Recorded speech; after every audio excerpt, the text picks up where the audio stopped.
Double overtime time. Call in 315-443-2011. We'll be up until 5:30. Your host AJ Myers and Milo Hoffman will have all your post-game thoughts from this crazy one between the Orange and the Blue Jays. They want to hear your thoughts from tonight.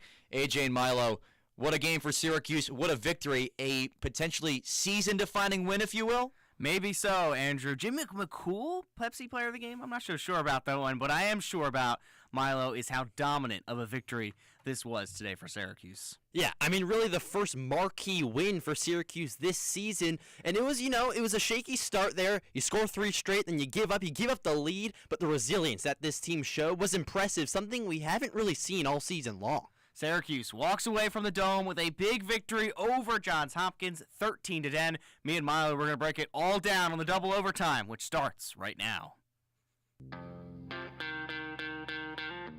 The game may be over, but our coverage on WAER is not.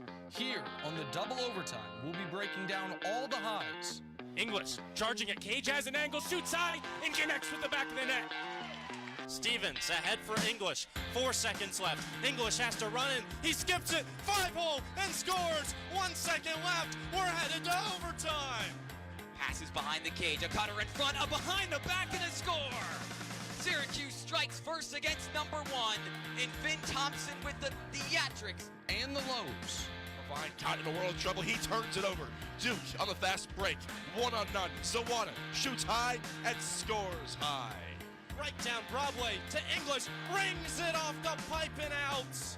How many of those have we seen today? Devastation. Denver beats Syracuse 10-8 in the 2024 NCAA Tournament quarterfinal. Delivering our hottest takes along the way. How do you not get up for this game? I understand Duke is more angry, but Syracuse has probably more to prove than Duke does. This did not look like previous games against Notre Dame. You can tell Syracuse is a completely different team as it's been for the last 3 to 4 seasons. When you're giving up 20 turnovers, when less than half of your shots are on goal, you can't be considering yourself a top 5 team. You can't be considering yourself bad. And I was shocked that they dominated this much, but this just shows you the difference with this team. One of the reasons Syracuse held on to win this game is because when they went up 12-8 in the fourth quarter, they kept winning faceoffs and were able to take a minute 20 off the clock, which limited the possessions Hopkins had in the fourth period. Get your voice heard by calling in at 315-443-2011 or by tweeting us at WAER Sports Talk. It's the double overtime, and it starts right now.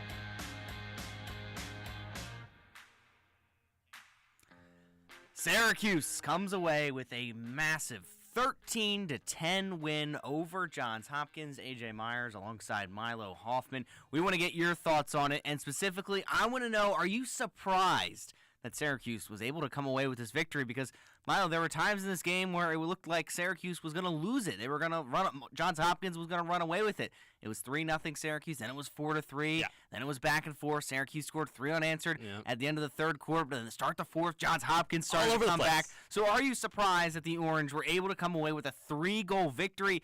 There were times in this game where it didn't seem like that would be possible. I want to get your thoughts. Call in 315-443-2011, or you can text us 315-556-3929. We're also on X at WAER Sports Talk, where you can watch us there, and you can watch us over on YouTube at WAER Sports Talk as well.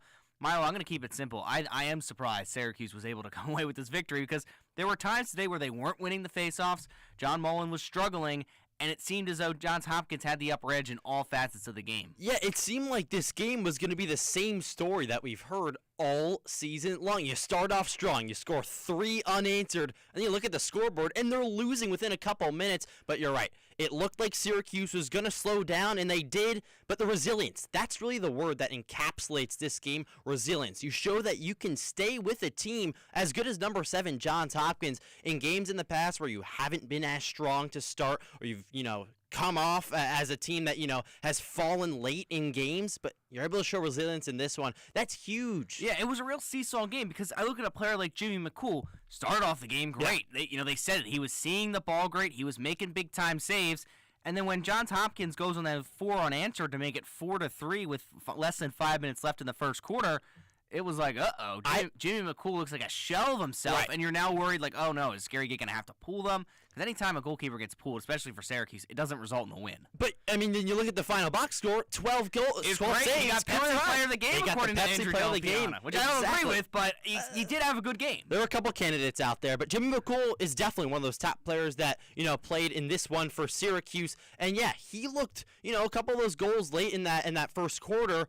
He was being blown by. I mean, there was a couple low-to-low One went shots right there. through his legs. Right through his legs, right through the 6-hole. So it's good to see Jimmy McCool bounce back, someone who was benched earlier in the season, someone who's been up and down as of late. He really stepped up today. He did a good job against Utah, but, I mean, right at the start of the game, it looked like, all right, we got the right Jimmy McCool, and then for a good 4-minute stretch, it was like, uh-oh, what kind of Jimmy McCool does Syracuse have today? But you mentioned it, resilience, and every time where Hopkins was leaning more on the seesaw, it was looking the game was going to go their way. I look at it with around 4 minutes left in that third quarter, 8-6. It was Syracuse's first 2-goal deficit of the game. In seasons past, when the Orange go down by 2 goals late in the game like that, they fold. Not even seasons past. This year. Yeah, this year could be a year. At Harvard too. Exactly. They went down 2 goals, and the game was basically over. This team, they fought back after they went down 2 goals. They go 3 unanswered. A crazy hidden ball trick by Joey Spallina. That was special. It got everybody. And I mean that was something special. That's one you're gonna remember this entire season, no matter if they win a championship or not. That hidden ball trick got everyone, but give credit to our play-by-play guy, Sam Reese. He was on top of it. He was. From the second that Joey Spallina still had that one about 35 yards out from the goal, he said, Joey Spallina, hidden ball trick, and then he scored. So it's almost like, Syracuse is trying to get Joey Spallina involved in a way that is, out of the ordinary, because teams are going to double up on him, even triple team him. So get Joey Spallina a goal there using the hidden ball trip. Credit to Gary Gait for that one. Yeah, and I agree with you with Joey Spallina. You still got to get him involved. Right. He's always going to get double teams, and I think something that people, I hate the criticism where it's like, oh, Joey Spallina doesn't show up in big games. Give me a break. The guy's getting double, triple team. He's doing everything he can.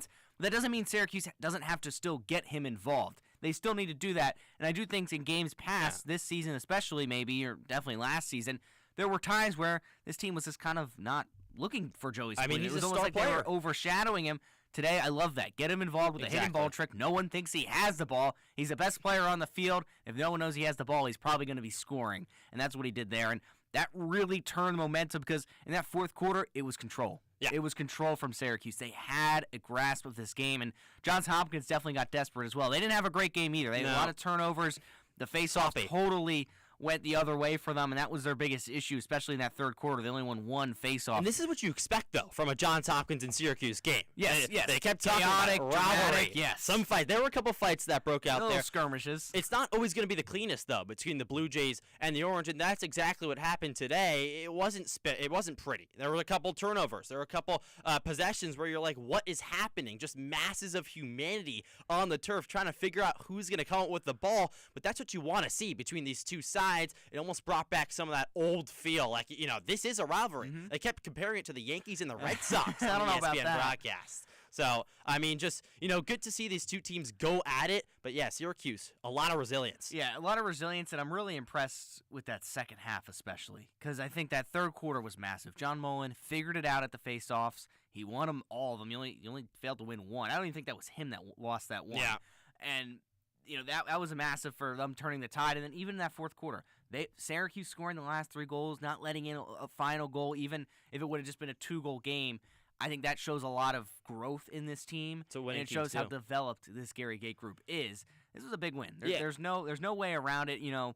It hasn't been a perfect start to the season. I don't think no one saw that Harvard loss. Yeah. I think a lot of people expected them to beat Maryland, especially the way they started the season. And offense looked so hot. And the offense looked great today. I know 13 goals, that's a lot. I know that's not the 19-20 they were touching at the start of the season, but this is tougher competition, and I think Syracuse delivered on all facets. Yeah, you talked about closing out the game. You talked about the offense. Winning teams close out games. If you're up 3 with a couple minutes left, you got to close out that game. Yes. You got to play lockdown defense. You have to be smart, too, because, teams will commit stupid fouls, and then it leaves your side in a dismay. We don't know where to go from here. And Syracuse was pretty good. There was that one turnover late where no one was backing up that shot with a couple seconds to go in the fourth quarter. But other than that, Syracuse Syracuse was really locked down, and Gary Gait, clearly had something to do with that because he was, he was on that sideline. He was making sure that his players were not going to, turn this ball over in a stupid play because Syracuse can go all over the place if that's the case. 315-443-2011. That's the way to call in. We want you to call in. What do you think about this way this game ended for Syracuse? How impressed are you with Gary Gait's group's composure towards the end? Because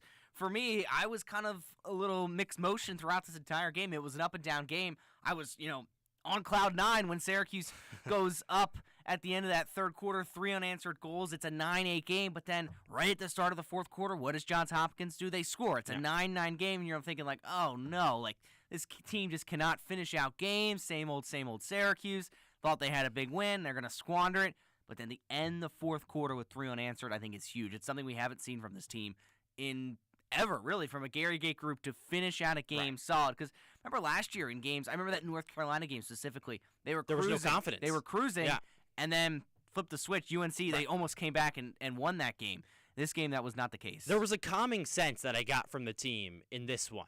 When, Syracuse was up 3 with about 3 minutes to go, there was a presence on the field that seemed like SU had this one under control. They weren't sporadic. They weren't worried about, losing the lead. And sometimes, like you mentioned in that UNC game last year, you could sense that from the field. But players like Joey Spallina, Owen Hilton, Michael Leo, who scored one late in this one, there was a calming sense around this team, and that's what you want from a top team who has championship aspirations. You have to know how to close out games like we've been preaching nonstop, and they did that. And it was good to see, and it was almost, this is where teams separate themselves from the okay teams to the great teams, and Syracuse did that today. It's plain and simple. So wait, you think Syracuse now put themselves in that great team category with a win today? I don't think they're at the great team yet, No, but I neither think do I. they showed signs. You got to show signs. I think the way they finished the game, sure, I think they showed signs, but giving up 2 straight losses, you're definitely out of that championship, aspiration team mindset for a while, in my opinion. I mean, you drop one to Harvard, that's not a good loss. no, it's not. But they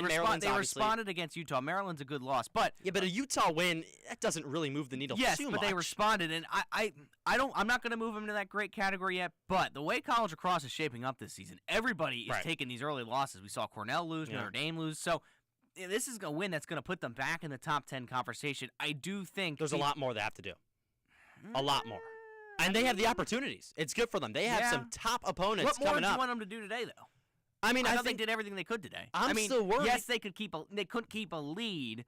Maybe that's a problem. That's a huge problem right there. That's a huge problem. But I mean, I'm honestly phasing that out. I'm more impressed that they were able to respond the way they were. I look at a player like Owen Hiltz. Every time Owen Hiltz got the ball, it looked like he was going to score. He was charging right to Cage. He was so lethal in front of Cage. If you get that kind of Owen Hiltz every single game, that's maybe Syracuse's best goal scorer. I just don't know how you can ignore the fact that Syracuse has given up a lead and started off so hot and then just looked like lost on the field nonstop. This is an issue, it's been costly in a couple of games in both their losses. I think it's definitely, we're going to have Jared Valentine on here later in the show. He was at the game. I think it's going to be interesting to see what he thought of that and what Gary Gait thought of that. Why what happened in that first quarter, because it was weird.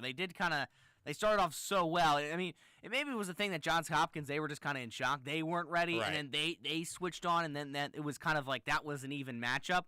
I think you could spin it that way, but it is interesting that they did kind of go dormant towards the end of that first quarter. They did get a goal right at the end of the quarter to make it 4-4 going to the second quarter. And it's not surprising, though, and that's the problem right there. It's not surprising. This Syracuse team has almost built a habit of getting a little bit lackadaisical, getting too comfortable. I remember we were talking about it as this game was going on. Syracuse feels like they can take their foot off the gas sometimes when they have an early lead. You just simply cannot do that, especially against Johns Hopkins. Definitely. If you'd like to text us about your thoughts on this game and whether Syracuse kind of put themselves back into that national conversation of being a team that can win a national championship, you can text us 315-556-3929. I'm honestly, this may be a bad thing of me. I'm kind of clouding out the negatives in this game. I'm just so impressed the way they finished that game, the way that third quarter went. Johns Hopkins responded, 3 unanswered to end the quarter. I think Gary Gait's team needs to hold their heads high in the way they they completed and finished this game. Yes, but you look at the score; it was still a close game throughout the majority. But, I mean, that's what you're going to get in top 10 It's true. games. I mean, Or Johns top 20, Hopkins, top 15 games. 4 out of their 6 games this year have been by 1 goal. I mean, Johns Hopkins is a they good team. know This to is play not these a close this is not a games. mediocre Hopkins team. Oh no! And, I mean, we remember that game last year, that 1 goal, 14 to Yeah, look 13 at that, win. yeah. I mean, that's exactly the type of game that you expect in Yes, this and one. I look at that game. That game, Syracuse couldn't really close it out at the end. Remember, Right. Hopkins, they were pushing for a final goal in the final 30 seconds. In this game, it was the last 60 seconds, and Hopkins, they were pushing for 3 goals. Today, that shows the difference and maybe the growth in this team that, hey, this year we were able to close out the game, and we made that last 60 seconds much, much more comfortable than we did last year. Right, and it's more than the last 60 seconds, though. I think it's unfair to judge a team by how they close out the game from the last 60 seconds. Yeah, the 'Cause whole Syracuse, quarter, that whole they had quarter. to build the Yes, 3-goal that whole lead. quarter. They had to build, their momentum, and when you got the momentum, you have to be able to close it out. And we saw a couple big plays from Riley Figueres in the defense. It was a whole team effort today for sure, and the team effort capitalized by closing out one against number 7 Johns Hopkins. And when you play the Blue Jays, it's more than just a regular season game. I mean, everyone's been talking about it. This is one of the best rivalries in lacrosse, so it does feel a little bit different than the past games that SU has played this season. Why do you think it's so? What do you mean different? You think the way they Well, it's a finished the rivalry. game? Okay. Yeah. Okay. So I mean- just because they beat a rivalry, it's a little bit different. I mean, every game is very important, but yes, I mean, how could you say this isn't a different game when, you're playing a team for the 63rd time all time? I mean, you can't really compare this to a game against Utah, even No. Harvard, No, you're even right. Maryland for that. But I mean, Johns Hopkins and Syracuse, they've been clashing forever, and it had a different feel. So maybe that's why Syracuse didn't take their foot off the gas in this one. Maybe it's because they knew they had to take this not just for the regular season standings, but for their overall, morality in the season. I think you're right, and I think the maturity the team showed too. Yeah. The way that I'm really stuck to that way that fourth quarter went. Johns Hopkins scores right at the start of it. I was thinking, here we go. Could this be another first quarter thing where ended the quarter hot, and then at the start of this fourth quarter, it's going to be a disaster? But no, I really credit Owen Hiltz. He got an assist and he got a goal. He was so impactful in that fourth quarter. There was a lot more things that were really impactful throughout this entire game, and we're going to touch on that. We're going to touch on the face-off X. We haven't talked about that, but stick around on the other side. We'll touch on that and that second quarter that was a little interesting. Don't go anywhere. The double overtime rolls on after this.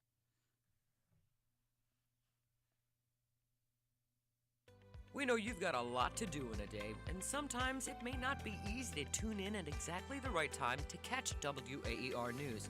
But WAER News is always available, wherever and whenever you are, without a paywall. Visit our website to use our live stream, or catch up on local and national news, as well as podcasts on our website at WAER.org. Selling a vehicle on your own, especially nowadays, can be a hassle, but donating it to WAER couldn't be easier. Simply provide a clean title and we'll take care of the pickup and donation receipt. To get started, visit WAER.org.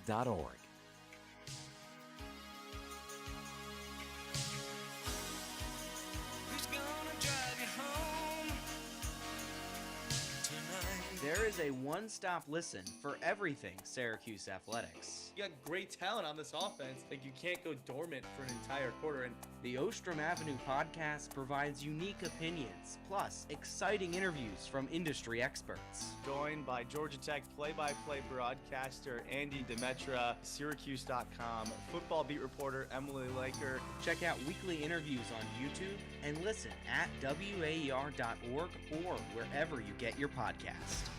Thanks for listening. We hope you're enjoying this WAER sports broadcast. Our sports staff goes where the teams go, home and away, and prepare for days before each game broadcast. Our talk show and podcast hosts analyze games, pore over stats, and keep up on sports trends. These and many behind-the-scenes opportunities are made possible by listener donations. So if you're a fan or an alum, donate to keep our sports legacy strong at WAER.org and click donate.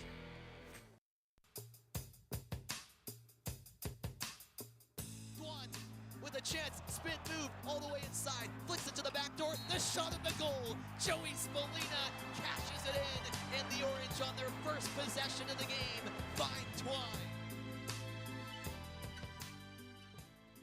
Welcome back into the double overtime following Syracuse men's lacrosse's 13-10 win over Johns Hopkins. I'm Milo Hoffman here with A.J. Myers breaking it all down. Now, we talked about SU's resilience in that first frame. I mean, they showed something that we haven't seen so much of this year, but we got to talk about the face-off X. John Mullen, who started off pretty shaky, Johns Hopkins was dominating at the dot. They were taking, I believe it was 9-3 at some point, and it ended tied at 13-13. John Mullen was one of the main differences and one of the main reasons that Syracuse was taking this one and was able to win it at the end. So, AJ, how impressed were you with John Mullen today? He's been up and down recently. He had a couple career highs coming into this one, but John Mullen, impressed. If I was dishing out Pepsi Player of the Game, I would have given it to John Mullen. I think he was the player of the game. If he did not figure things out, I think Syracuse would have lost. Yeah. Because it looked bad, especially early on for him. And that first quarter, he couldn't win anything towards the end, and that's when Johns Hopkins, they were going on a rally. They were going on 4 unanswered. That third quarter, he figured it out, 6-1 on the face-off X in that third quarter. That decided the game. That's why Syracuse was so dominant in that third frame. And the fact that it was 13-13 tied for face-offs doesn't seem right because Mullen was excellent, especially in that second half. I agree. I think that if John Mullen doesn't play this well in the second half, Syracuse doesn't win. No, now, if you agree with that, yeah, I hope you do, because John Mullen is so key. You should call in at 315-443-2011. You could also text us at 315-556-3929 or interact with us at WAER Sports Talk on X or YouTube. But John Mullen just pulled it into gear. And this goes back to my maturity thing with this team. Yeah. Mullen could have really been shaken. It could have been like, like he could have went to coach and been like, this isn't working for me today. Like, I don't know what to do. I'm not winning these face-offs 7-2 in the first quarter. No, he matured. He's like, I can do this. I can win these things, these face-offs, and he did in the second half. And if he didn't, Syracuse's offense is totally dependent on off 100%. winning the X because, yes, this defense can create turnovers, but it's more so based off of set plays off of a face-off win. Yeah, without John Mullen, there is no offense because Syracuse needs the chances. They can't just rely. It's interesting, actually. I go back to that first quarter. Yeah. Syracuse scored those 3 goals. They didn't have a face-off win. Which is crazy. They didn't have a face-off bizarre, the fact that they scored those first 3 goals. They got off to a fast start. Yeah. That's almost like a luck thing because if Syracuse, those first 3 goals were kind of lucky.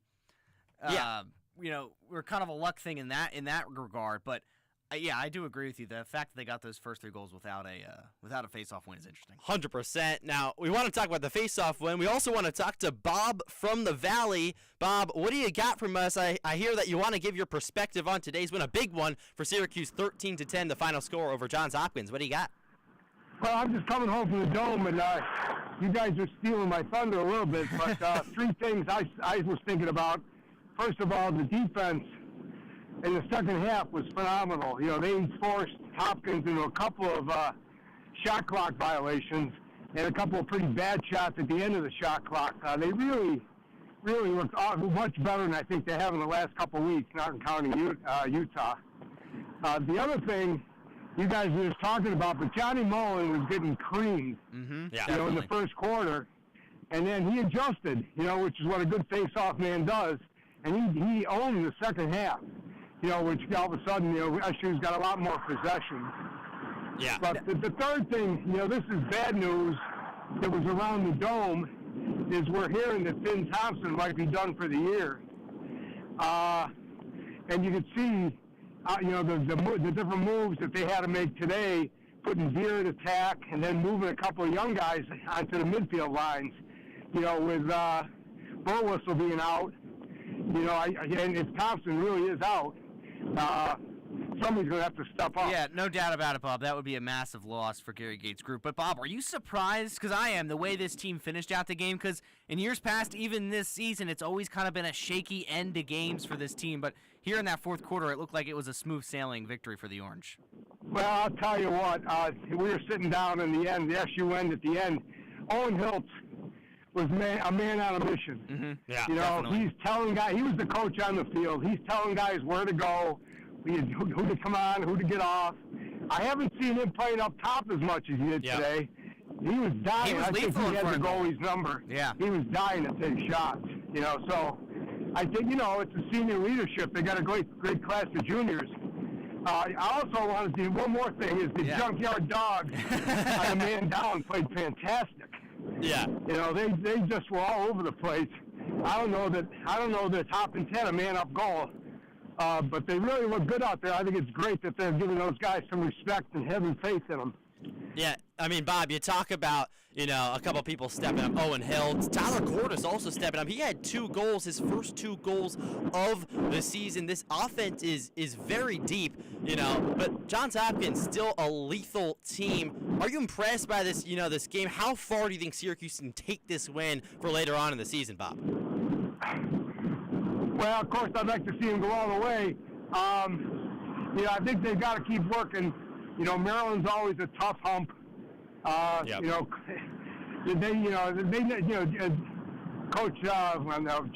John Tillman really knows what he's doing.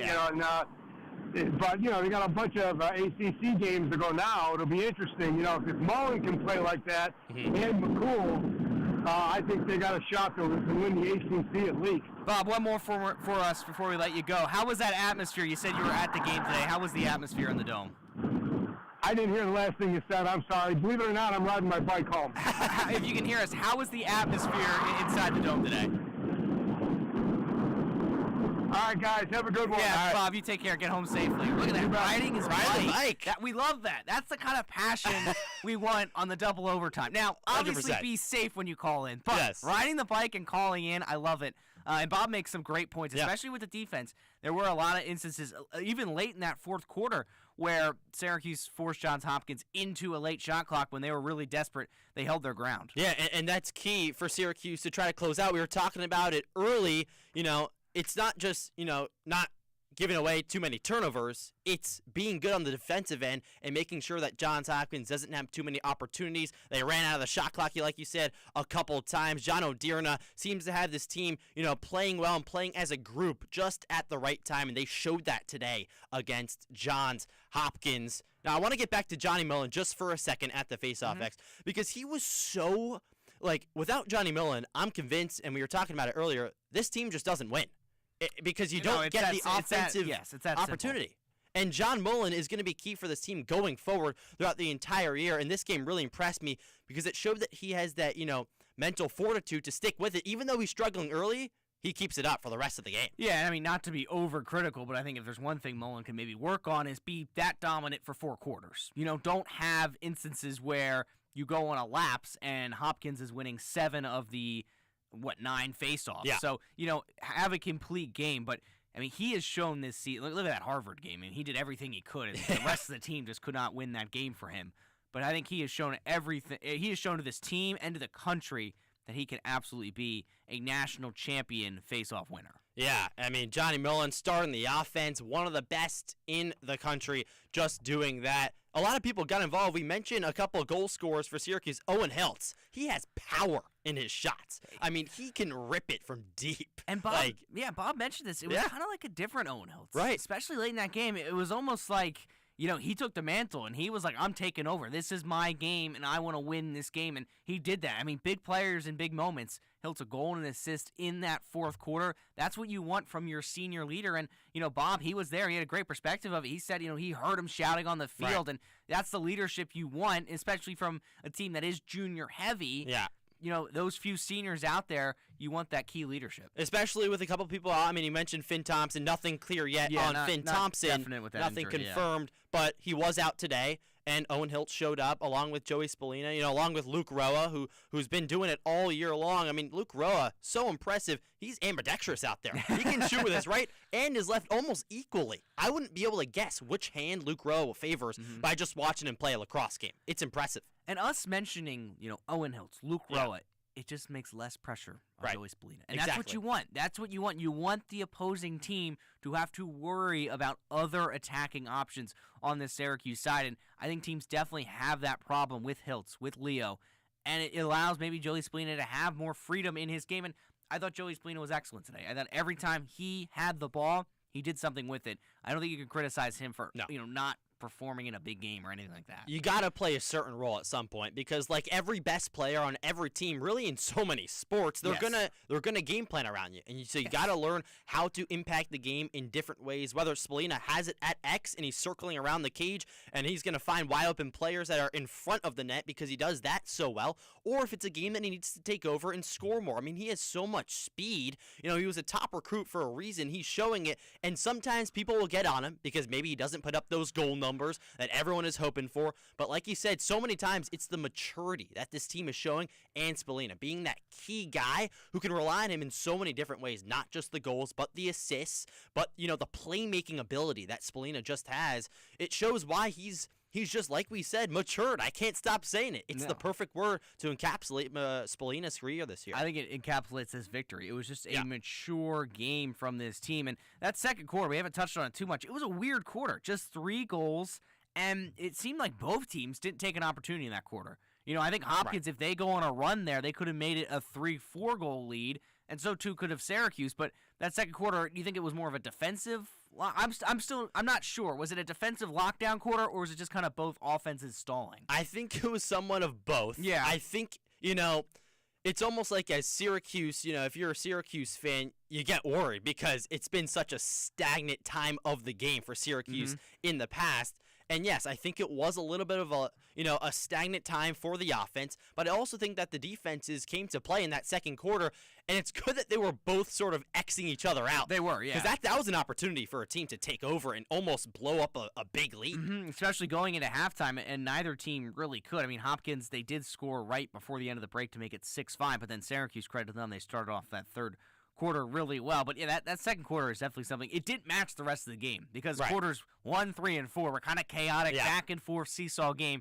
That second quarter just kind of was like a stall out for both offenses. Yeah, both quarters stalled out there in the second quarter. We just heard from Bob who had a couple thoughts on this one. If you got more thoughts, call in at 315-443-2011. You could also interact with us on Twitter or YouTube at WAER Sports Talk. A nice one, 13-10, the final score between Syracuse and Johns Hopkins. Milo Hoffman and A.J. Myers breaking it all down. But yeah, that second quarter, a little bit worrisome. But like we said, both teams were a little bit worrisome, so it almost X each other out, and it was a time to sort of regroup and rebalance for Syracuse. But should we be worried that the offense just fell off there again? No, because I like the way they responded in the second half. I thought they did a really good job in that second half. The thing I'm most worried about is it has nothing to do with the game, and there's nothing Syracuse could have done with this, is that they have such a long break. They have a full week off. They don't play next week in Manhattan on not this upcoming Tuesday, but the Tuesday after that is their next game. So it's almost like you get all this momentum from a big win over a top 10 team in Johns Hopkins, and now you go on a long break. So that's not ideal. Also a game that could be like a trap game somewhat. Maybe, because it's a lesser opponent. And Colgate, which, you know, in years past you would also think lesser opponent, they're a top 20 team. So, you know, there is no breaks on this schedule. Syracuse has to be locked in, especially with that loss to Harvard. But this is a victory where you have to take away the positives. Right. I don't think sure, there are some negatives. They couldn't really, maintain a lead. They couldn't stretch the lead. They kind of stalled out in that second quarter, but I think there's just so many more positives you take away from this performance, and you really don't look at those negatives. Yeah, a couple things to be worried about, in my opinion, because you can't just go scoreless there for a couple moments and think that this team is just going to turn on the, snap their fingers. They can. This team can. This team has the attacking options where they can just snap their fingers and turn it on. Look what Owen Hiltz did in that fourth quarter. He snapped his fingers and turned it on and got a goal and assist. Yeah, but it's still such a close game. This is not going to fly by a top team if you play like Maryland again. It did. It's number 7. Not against Maryland. Not against Maryland. If we're talking about championship aspirations, like Bob was saying, he thinks this team can go to the top if there's so many offensive players getting involved. You got to stay with it throughout all 60. I think teams are saying when they play Syracuse, no lead is safe because of how many options they have to score goals. Right. Yes, the injuries are kind of hitting this team, but I still think Spallina, Hiltz, Leo, all those guys are fully capable of getting hat tricks at any moment. Yeah, Syracuse has a long break until they can do that next against Manhattan. Speaking of breaks, we're going to take a quick break here on the Double Overtime. But on the other side, we're going to talk to our reporter, Jared Valentin, who was inside the Dome, the largest crowd of the year in the Dome. So I'm curious to see how it sounded, what Coach Gary Gate and some players had to say in the press conference. So don't go anywhere. It's the Double Overtime after Syracuse's defeat over Johns Hopkins. We'll be right back on 88.3. On the next Putumayo World Music Hour, we'll explore one of the hottest styles in European nightclubs these days. Gypsy, Balkan, and Eastern European music brought into the 21st century by club DJs and producers. I'm Dan Storper. And I'm Rosalie Howard. Join us for Gypsy Groove, the next Putumayo World Music Hour. Sunday night at 11 on WAER. Selling a vehicle on your own, especially nowadays, can be a hassle, but donating it to WAER couldn't be easier. Simply provide a clean title and we'll take care of the pickup and donation receipt. To get started, visit WAER.org.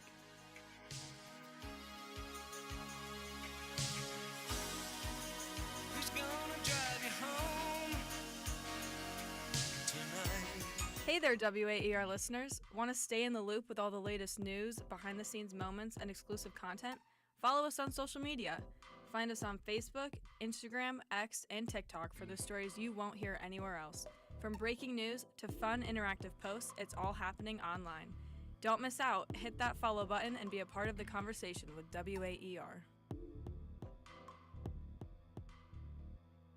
There is a one-stop listen for everything Syracuse athletics. You got great talent on this offense. Like, you can't go dormant for an entire quarter. And The Ostrom Avenue podcast provides unique opinions, plus exciting interviews from industry experts. joined by Georgia Tech play-by-play broadcaster Andy Demetra, Syracuse.com, football beat reporter Emily Laker. Check out weekly interviews on YouTube and listen at WAER.org or wherever you get your podcast.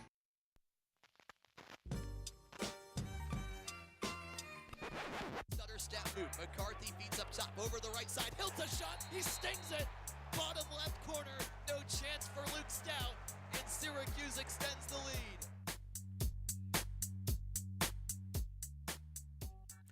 We're back on the double overtime. Syracuse defeats Johns Hopkins 13-10. AJ Myers, Milo Hoffman taking you all the way up until 5:30. If you want to get involved in the conversation, you can call us at 315-443-2011, or you can text us as well, 315-556-3929. And you want to call in and text about what Jared Valentin had to see and what his thoughts are from the game, because he is joining the show now. Jared, it was an electric game. How you feeling after this one? I'm feeling great, AJ. It was an electric atmosphere here in the Dome. There was 8,600 people in attendance. That was marked as the largest on-campus crowd this year, and you really felt it throughout the entire game. When was that crowd at their peak? Was there late in that fourth quarter, or was it really throughout the game? Throughout the game, and really it started in the beginning, because even when Syracuse was just clearing the ball past midfield early, I mean, this crowd was roaring, but the moment that really stood out was that hidden ball goal in the third quarter. When Syracuse took the lead after being down in the second quarter, and this crowd just lost their mind. Did the crowd know it? Did they know hidden ball or no? I think they did, because they were screaming, they were roaring, they were shouting. I mean, you could hear it from really outside the Dome seemingly. That was their loudest moment of the game. Now, Jared, we've been talking about it over here. Syracuse, started out 3-0 and then gave up the lead. It's been a common theme so far this season. Was there that sense in the crowd, too? Was there that sense of, oh, here we go again? Is this going to be another loss for Syracuse after holding a lead? Or was there that momentum from the Dome fans that were, that was present throughout the entire contest? Because Syracuse fans, they know their team well. They know what to expect. So was there a worrisome sort of feeling? Definitely a little bit in that second quarter. There were moments where Syracuse, the crowd, wasn't really, not that they were not into it, but they were silenced a little bit, more or less. When Johns Hopkins went on that three-goal unanswered run after Syracuse started the game out 3-0, they kind of felt a little bit deflated. They were a little bit reserved, and then in the second half, it just completely flipped when Syracuse went on that run, when Spallina had that hidden ball goal, like I mentioned, and then honestly throughout the game as well, they were just consistently on their feet and screaming. There was a call in the third, I believe it was the third quarter. Mm-hmm. It was a holding call, and you could just hear boos from way up in the press box.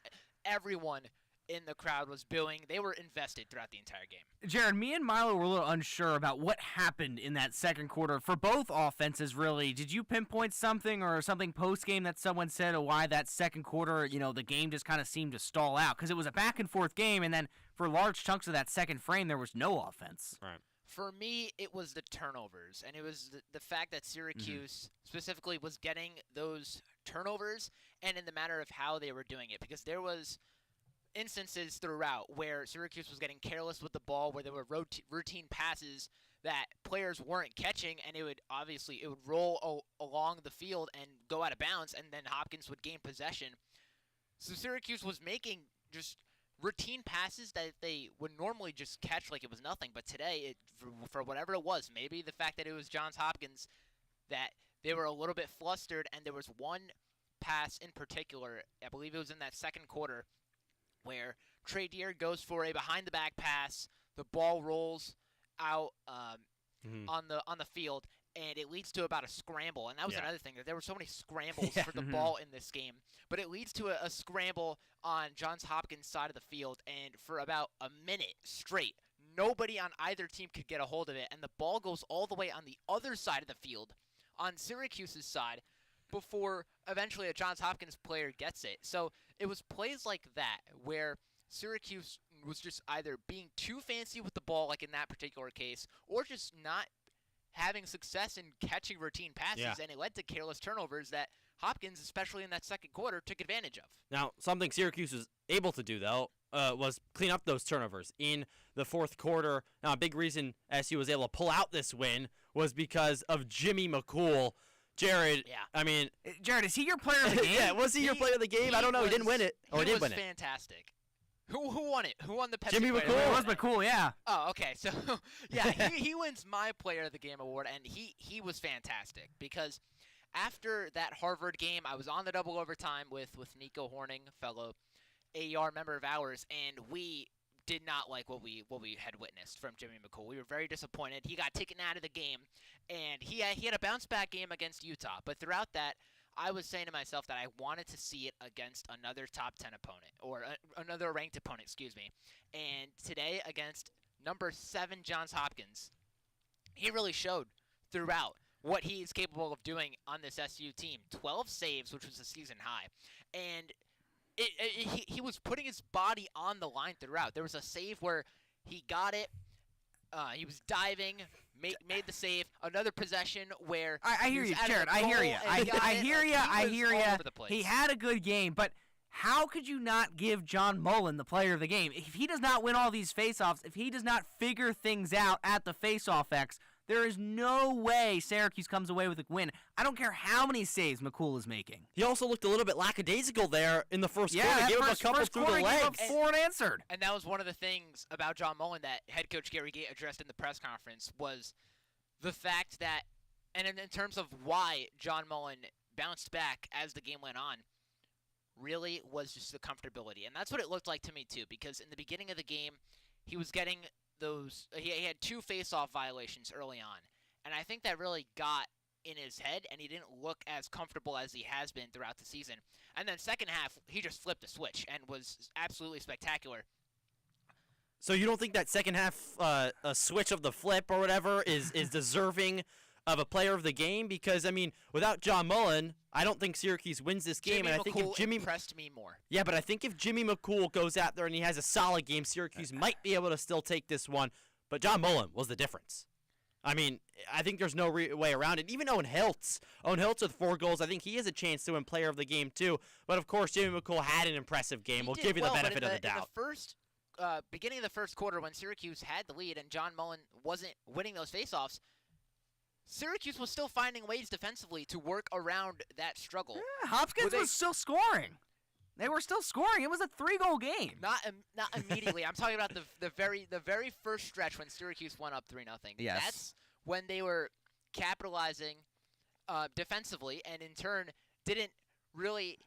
That struggle that John Mullen had in the beginning wasn't as prevalent, and then later on when he came into the game and Johns Hopkins continued to push back and fight back, then John Mullen struggled a little bit, and it really showed defensively. But I give the credit to Jimmy McCool as more so because of what I wanted to see from him before today and what he did today against a team that he did it against. We're in a debate on who we think the player of the game is. It was a great game from Syracuse, but who was your standout performer in this one? We want to get your thoughts. Call in 315-443-2011, or you can text us 315-556-3929. You can also interact with us on X and YouTube at WAR Sports Talk.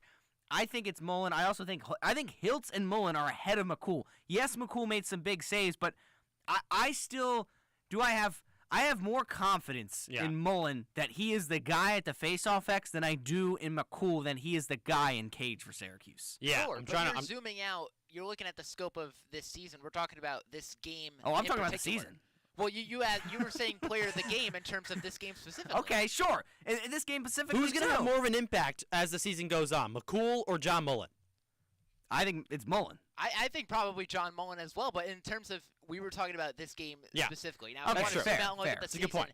then I think you go John Mullen because he has had games where he has taken over and really had the offense in his hand. For me to say McCool is the player, I mean, I don't want to get too hung up on who's the player of the game because all that matters is that Syracuse won the game, but I just don't have a signature moment where I was like, there's where Jimmy McCool won this game for Syracuse. He didn't have to make any big saves in that last 2 minutes of the game.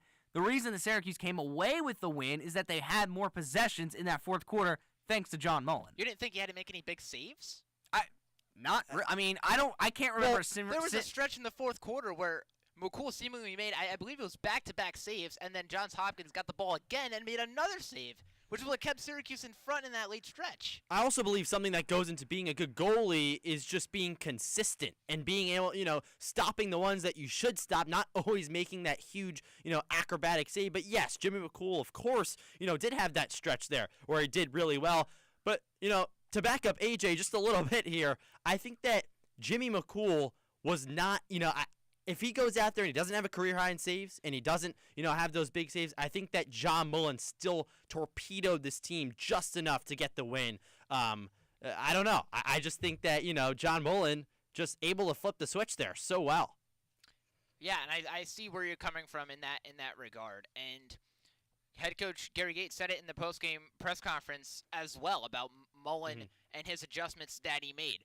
He said, quote, Mullen is a competitor. He took a couple deep breaths, focused, and adjusted, and that was really prevalent because, as I mentioned earlier, from my vantage point, it seemed like those first two face-off violations got in his head a little bit. Yeah. But then as the game got to its later stages, and as the game went on, when it was back and forth between SU and Johns Hopkins, he got more comfortable. He got more composed. He was being a little bit more aggressive in the block S and the face-off circle. And when he was winning, what he was doing as well was sprinting immediately headfirst to the goal and either firing off a shot or getting a quick pass to somebody else who was cutting, which would lead to another shot. And that was also how Syracuse had a little bit more faster pace and more aggressive of an offense in the second half. Jared, last one for you before we let you go. How mature of a win do you think this is for this team? Because I think me and Milo were thinking that, in seasons past, Syracuse doesn't get this kind of win. Do you think the same? It's tough to say, but I think in seasons past, Syracuse does get this win. Really? I think so. I think if this was last year, which Syracuse and Hopkins played last year, I think they also get this win. And in particular, I was impressed by the fashion of how Syracuse got this win because especially in that fourth quarter, I think. Right, and especially in early on too, when Hopkins tied the game and eventually went up 4-3 early on. Syracuse didn't give up. Syracuse didn't fold and didn't shy away from what it did so well to go up 3-0 in the first place. And to me, that resilience was really impressive. Definitely, Jared. Thank you so much for taking the time with us, and thanks for all your great insight. We're almost done here on the double overtime, so if you want to get involved, you're running out of time, but there's still time to get involved, and we'd love to hear your thoughts on this impressive win for the Orange, 13-10 over Johns Hopkins. You can call in 315-443-2011, or you can text us 315-556-3929. We're on the air until 5:30, so not much time left. You can watch us over on WAR Sports Talk, at WAR Sports Talk on YouTube and X as well. But since there's not much time left, Milo, we got to get to our all-important final words. I want to go to you first. This is your first final word on a double overtime, so that's a big deal. Yeah. What is it? So my final word on my first double overtime, my first final word, is John Mullen is the most important player on this team. Because without John Mullen, you don't get Joey Spallina, Owen Hiltz, Luke Rowe. You don't get those players involved, Michael Leo, as much because you simply don't have as many offensive opportunities. John Mullen is one of the best in the country at winning those faceoffs. And if he is on, if John Mullen is playing his best at the dot, this team is drastically better than they could be if John Mullen is not. And this game was a perfect example of that. When Syracuse was struggling at the faceoff X, when John Mullen was getting dominated, I believe, like I said earlier, it was 9-3 at some point. I thought SU was going to lose. I think a lot of people thought SU was going to lose. But when John Mullen, took a deep breath, or I don't know if he did, but hopefully he did. If John Mullen, did, according to Jared, yeah, he did. it's true. He took a deep breath, he locked in, and he took home 7 straight there in the third quarter, and that's when Syracuse propelled to the to its lead after being down 2 for the first time all game. So John Mullen is the most important player of the team, just because he gets the other important players on this team involved. It doesn't work the other way around. It doesn't work like Joey Spallina can give John Mullen a chance at the John Mullen gives Joey Spallina a chance on the offensive side. John Mullen gives his team a chance on the offensive side because he wins possessions. And something that he does so well, too, is that once he wins that faceoff, he finds the quick outlet pass, and he finds the quick player, and Syracuse starts their offense instantly. And that's one of his strengths. So if John Mullen can keep this up and keep being that just dominant player that he can be, it's this team is so much better, and it's just such a difference when he's good as to when he's bad. John Mullen, the most important player on this team. I think you're right. It's hard to disagree, and I think he showed in that Harvard game, even when Syracuse did not come away with the victory. And that kind of pivots into my final word of this one. This is a type of victory you see from championship-level teams. This is how champions win games. It's not easy. It's not pretty. Yeah, you go on a goal drought. Yeah, you have a quarter where you don't really show up, but they figured it out. They made the big plays. Their best players made big plays. Joey Spallina made a big play with that hidden ball trick. He had to score that. If Joey Spallina does not score that hidden ball trick, we're talking about Joey Spallina and how he underperformed today. He needed to score that goal. He did because he's a great player, and he scores when he's wide open. Owen Hiltz, he's the senior leader on this team. He needed to lock in that fourth quarter and bring this team home. He did exactly that. Everyone that needed to step up, even Jimmy McCool, who I wasn't, enthralled with in his performance today, but don't get me wrong, he had a great game. He needed to have a great game. He was excellent as well. This is the type of wins that champions get. Not easy, gritty, not pretty at all, but a win is a win, and for a team that once has championship aspirations, this is how you get it done. A close win over number 7 Johns Hopkins, and now you need to build this momentum and bring it out for the rest of the season. I hate how they have a week off. Yeah. It's like the worst point of the I'm sure it will help them health-wise. Maybe they'll get a little healthier, hopefully, but in terms of their schedule, you should have a, I don't want to, quote it, a layup win against Manhattan, but you should beat Manhattan. And then after that, it's a loaded schedule. Colgate's really good. Virginia's really good. Notre Dame, Cornell, Duke, North Carolina. That is probably one of the hardest schedules in all of college lacrosse. Yeah. They're going to need a lot more wins like they got today. And for me, they showed it today that they can win a championship because they can get gritty, tough wins like they did today. They're going to need to be gritty and tough to win some games coming up. It's a gauntlet. I think a gauntlet is the perfect way to describe that. Their next one against Manhattan a week from today. And sorry, not a week from today, a week from Saturday. And hey, I think that Syracuse, if they can lock down and they can do well for the intangibles, the important parts of the game, like the face-off X, like Jimmy McCool, perform well in goal, this team has a high ceiling. And we saw it almost like they should treat this week like they did Utah. I remember John O'Dearna was talking about how it was almost like a retreat out to the West Coast. They took it was relaxing. They were able to play. They won. And now they have a week off. They can pull out one against Manhattan. That's good. 2 in a row. That's what you want. 3 in a row. Yeah. Obviously you want to win out the rest of the season. It's a tough schedule to come. Milo, do you think this team is winning out a crazy thought from me? Winning out's not going to happen. There is no way this team is going to win. I have a lot of confidence after today, though. You got Cornell, you got Notre Dame. I just can't see this team beating teams like that. And then you talk about Duke, UNC. Those aren't easy games either. Even the easier of the bunch are not easy. So it's tough. A team that does need to win out and is fighting for the rest of its season is Syracuse men's basketball. They're in the ACC tournament. Yes, the team got to the ACC tournament. They had a pretty impressive win over Virginia last night, actually. They're going to play Florida State on Tuesday. That game starts at 7 p.m. You, of course, can listen to it right here on WAER with McClurg remodeling. Countdown to tip-off at 6:30, and then double overtime following that after the game, and it's on until 11 p.m. You can listen to Jonah Weintraub and Austin Barrick get their thoughts on, who knows, maybe Syracuse's last game, the men's team's last game of the regular season. In terms of lacrosse, as we mentioned, a little bit of a break, not in action until Tuesday, March 18th. That is against Manhattan at home in the Dome. McClurg remodeling countdown to face-off gets you going at 6:30. That game time is at 7, and the double overtime goes until 10:30 p.m. Can Gary Gates' group get another win and really build some momentum the rest of the season? Some thank yous to give out for this one. Our producer, Max Gifford, engineer, Alex Burstein, our reporter, as you heard from the Dome, Jared Valentin, and our WAER Sports Talk desk, Drew Alba, Griffin Bloomstein, Evan Evanston.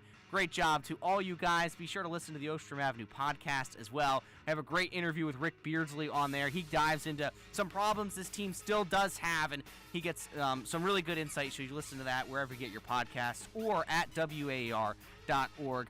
For me and Milo Hoffman, that's all we got for this. Syracuse comes away with a big win over Johns Hopkins. Thanks for listening in.